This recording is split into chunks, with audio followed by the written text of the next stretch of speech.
ano que vem. E agora eu quero falar com vocês sobre o Léo Jabbar e que história é essa de que ele pode ser o primeiro reforço ano que vem para a Série B. Primeiro que ele foi emprestado para o Vitória, mas ele não entrou em campo. Por quê? Tem uma matéria aqui, ó, do dia 2 de setembro do Globo Esporte que fala um pouco sobre isso. Após acerto com Vitória, Léo Jabbar não vai, ser registrado no BID, entenda a situação do atacante, que vai voltar a jogar apenas em 2025. Então, Vitória não vai registrar ele, fez um acordo com o atacante que tem, usado as dependências da toca do Leão para se recuperar de uma lesão, no tendão de Aquiles, sofrida em maio desse ano. Ou seja, ele já está lesionado, mas voltaria em setembro, então ele já era para estar em campo, porém não deu tempo para ser registrado no BID aí da CBF, e é um nome que tem, no caso, essa especulação. Tá aqui, ó. O contrato chegaria com empréstimo até o fim de 2025, contudo, essa informação aqui do jogador poderia então ele ficar apenas até o final desse ano se recuperando e ano que vem ficar à disposição no mercado, Porque eu acho que faria sentido, Se você for ver aqui, ele terminou a temporada europeia em julho pelo Estrela Amadora, clube da primeira divisão, que estava no futebol português. 33 jogos, 5 gols, 6 assistências. Na época se falou, de que o Vitória poderia pagar ali 15 milhões de reais, 10 milhões para ele, que foi o valor, que ele foi comprado, mas tudo bem, chegou pelo empréstimo e eu acho que seria uma boa. Porém, ele pertence ao São Bernardo e eu tenho certeza que o São Bernardo vai querer utilizá-lo no Campeonato Paulista, Ou seja, no Campeonato Paulista de 2025, ele deve voltar desse empréstimo e jogar o Paulistão pelo São Bernardo, beleza.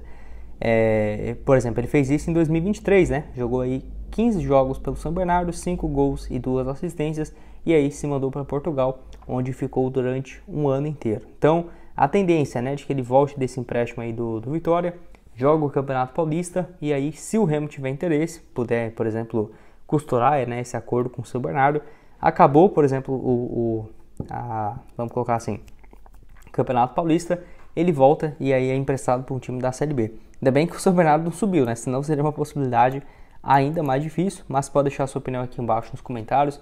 Aprovaria o nome dele, não aprovaria? Estou curioso para ver o que você tem a dizer. Essa situação também envolvendo o Jaderson, o Marcelo Rangel, ser uma boa alternativa. Mais um aqui que, sem dúvidas, estando na Série B, vai se tornar viável, é o Brenner, de 30 anos, que está no América, também na segunda divisão, e marcou o gol, contra o rival, contra o Paysandu, nessa última rodada, um gol aí na vitória do América por 2-0. Centroavante que no ano não vive uma grande fase, 18 jogos, 3 gols, porém, desde quando deixou o Remo, vinha de boas atuações. Pelo Remo em 2022, 11 gols em 32 jogos, ainda foi para a Série B jogar pelo Ituano, foi bem, 9 jogos, 3 gols e 2 assistências, e aí para o futebol peruano, junto com o Thiago Nunes, técnico que era do Atlético Paranaense, do Corinthians, fez uma temporada boa também, jogou Libertadores contra o Fluminense e tal, 42 jogos, 15 gols e 4 assistências, uma boa passagem, até voltar agora para o América, Ele já falou várias vezes que é bem grato, a equipe do Remo e tudo mais, porque antes dele vir para o Leão, ele não vinha de uma fase nada legal, Passando por futebol da Tailândia, do Japão, foi mal também pelo Goiás, pelo Avaí, enfim. Não vinha de uma fase boa desde 2018 pelo Botafogo, e ano que vem, com seus 31 anos, certamente pode ser uma boa alternativa. Pelo que eu vi aqui, o contrato dele com o América é até o final dessa temporada, Não acho que o América vai querer renová-lo, até por conta de que deve subir para a Série A e também, teria várias opções aí para centroavante. Acho que pro ano que vem o Remo conseguindo esse acesso é uma das alternativas, que é o Billy Arce, que é um ponta direita, pode jogar também de meio ofensivo. Estava lá no Once Caldas do futebol colombiano e vinha de desempenhos ok, 5 gols nessa atual temporada em 23 jogos. Chegou em agosto aí para o Santos, mas não conseguiu jogar. Não é à toa que o último jogo dele foi lá no dia 30 de agosto e o último que ele foi relacionado foi em setembro. Ainda teve uma lesão, que acabou tirando ele um pouco de alguns jogos, mas enfim, passou também aqui, quando ele surge muito bem no Independente Del Valle. Só para você ter ideia, 2017 e 2018 foi vendido para o Brighton por um valor na época de quase 1,5 milhão de euros, Mas apesar disso, não conseguiu ir bem. Foi emprestado para o Emelec, Barcelona, LDU, ainda passou pelo Independente Del Valle, só conseguiu se reencontrar no Once Caldas, que ficou durante uma temporada. 7 gols, 5 assistências em 40 jogos, desempenho ok. E aí o Santos contratou ele de graça, pelo que eu vi aqui. Então acabou sendo uma aposta que não deu muito certo, Pode deixar sua opinião aqui embaixo nos comentários, o que você tem a dizer, se é uma boa opção ou se não é, se esse desempenho dele pelo Santos justifica, né, o fato de que, por exemplo, não vai servir ano que vem, mesmo estando também na mesma Série B, ou se às vezes também o cara não conseguiu jogar no Santos, né? Às vezes faz parte, não vai conseguir tão facilmente assim essa adaptação. Tem um outro aqui também que é um colombiano, que joga aqui no Fortaleza FC, não aqui do Brasil, mas lá da Colômbia, é um time que tem ganhado muito espaço também nos últimos anos, está aí no G6 da competição.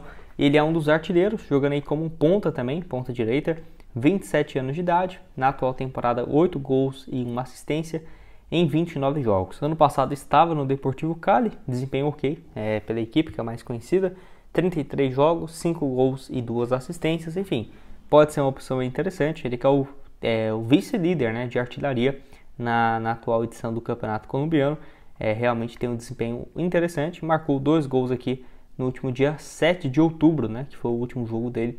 Enfim, uma alternativa aí também interessante. Se eu fosse o Remo, ficaria de olho nessas opções espalhadas pelo futebol sul-americano, até porque às vezes vai ter um salário bem mais baixo do que teria para você contratar um jogador reserva do Santos, da Ponte Preta, do Guarani, um destaque do Guarani, por exemplo, você vai pagar muito mais do que isso. Eu ficaria de olho no futebol sul-americano, que tem sim algumas boas opções. Eu quero destacar aqui para vocês alguns jogos de Sul-Americana, Série A, igual eu deixei aqui esses jogos do Cruzeiro, tem aqui também para você começar a apostar na Libertadores, que só você vir aqui em clubes internacionais, Libertadores está aqui, né? Tanto Atlético Mineiro e River Plate, quanto também Botafogo e Peñarol. Você pode começar a apostar aqui nesses jogos, ó, a vitória do Botafogo, por exemplo, pagando 1,43, R$100 voltaria 143, boa cotação aqui também. E nos jogos que vai ter de seleção, você sempre pode ficar de olho aqui na Esportiva, jogos das nações aqui, boas cotações para os jogos de hoje, mas se você está assistindo depois também não tem problema, porque sempre tem boas opções para você começar a apostar. Ó, França e Bélgica e tal, jogos bem interessantes. Vamos pegar aqui uns 4 jogos, vamos lá. Isso aqui também no dia 16, dia 15, show, Espanha para vencer a Sérvia. Vamos só tirar, aí ó, Botafogo, vamos colocar o Botafogo também, para R$100 voltaria 496, vamos colocar aqui então R$7, beleza? Para voltar 34, já finalizei aqui minha aposta. Para você começar então, o link sempre está aqui embaixo na descrição da Esportiva e também no primeiro comentário fixado.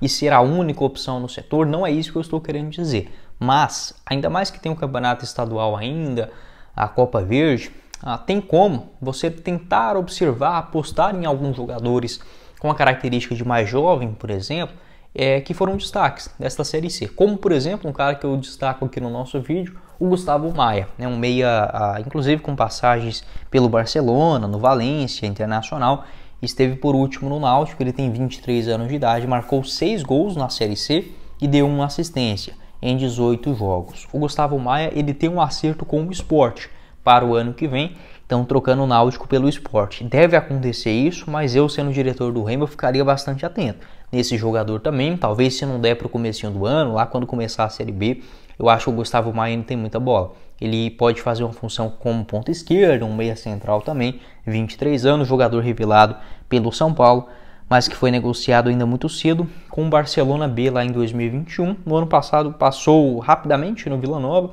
e agora sim conseguiram maior sequência com a camisa do Náutico. Outro cara também que eu acho muito bom jogador é o David Braga. Ele tem 22 anos, também subiu pelo Atlético, tem contrato por lá longo até o final de 2026, se não me falha aqui a memória. Ele marcou nesta Série C 7 gols e deu 3 assistências em 23 jogos. Faz uma função como meia central, um meia direita, 22 anos. É muito bom jogador, tá? Eu gosto do David Braga, para mim é um cara que logo vai estar na Série A do Campeonato Brasileiro e até mesmo, por que não, olhando o exterior. Eu não me surpreenderia se o David Braga em breve, por exemplo, fosse contratado por um clube em Portugal, até mesmo na Espanha, tem só 22 anos. No ano passado, pelo Atlético Goianiense, até foi bem na Série B, chegou na reta final, marcou 2 gols e deu uma assistência em 12 jogos. Como ele tem esse contrato longo, o Atlético também é um clube empresa, não vai liberar fácil, né, obviamente, mas é sim um bom jogador, um cara que inclusive já esteve na mira, por exemplo, do Vasco e do Santos. 1,86 m de altura é outra curiosidade. Outra alternativa também que eu colocaria, do Thiago Marques, centroavante, 36 anos, já experiente. Ele que nesta temporada pelo CSA marcou 9 gols em 15 jogos, é um número expressivo. Ainda mais porque o CSA lutou até as rodadas finais contra o rebaixamento. Já teve bons números também na Série B, vestindo a camisa do Criciúma, da Ponte Preta, do Juventude lá em 2017 também, além do Grêmio Barueri. Pode deixar o seu pitaco. O Thiago Marques, que recentemente renovou o contrato com o CSA, esteve inclusive na mira do Paysandu para essa Série B do Campeonato Brasileiro, mas acabou estendendo esse seu vínculo com o Azulão. Mas agora o Remo tem essa vantagem, estando na Série B do Campeonato Brasileiro, você consegue sim convencer muito mais.